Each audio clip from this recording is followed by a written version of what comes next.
Et donc le dénouement dans l'enlèvement de la petite Eya, 10 ans, dans la banlieue grenobloise. Oui, enlevée par son père hier matin devant son école à Fontaine en Isère. Elle a donc été retrouvée au Danemark. Son père arrêté. Tout s'est accéléré ces dernières heures, Jean-Luc Boujon. Absolument, les choses se sont dénouées cet après-midi. La fillette, son père et le complice de celui-ci ont été repérés, puis arrêtés au Danemark. Alors on ne connaît pas encore pour l'heure l'endroit exact où cela s'est passé, ni même les circonstances de cette arrestation. On devrait avoir des précisions du parquet de Grenoble dans les minutes à venir. En tout cas, depuis ce matin, on savait que les enquêteurs français disposaient d'éléments qui leur permettaient de penser que la fillette et son père se trouvaient à l'étranger. La Tunisie était une piste, puisque le père est tunisien. La Suède en était une autre, puisque Khaled Sassi a aussi la nationalité suédoise. Et donc on peut penser que si l'interpellation a eu lieu au Danemark, c'est que tous les trois étaient en train de se rendre précisément vers la Suède.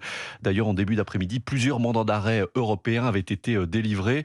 En tout cas, c'est un immense bonheur pour Amira, la maman d'Eya, dévastée depuis hier, depuis l'enlèvement brutal de sa fille en pleine rue.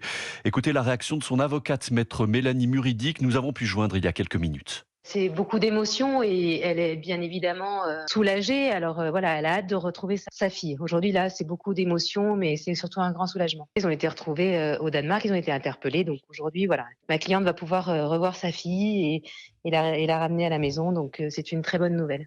Donc Eya va rentrer à Fontaine, près de Grenoble. A priori, pas ce soir, plutôt demain ou dans le week-end. En tout cas, sa maman l'attend avec beaucoup d'impatience, ce qu'on peut bien évidemment imaginer. Voilà les toutes dernières informations sur cette affaire avec Jean-Luc Boujon à Fontaine en Isère pour Europe 1.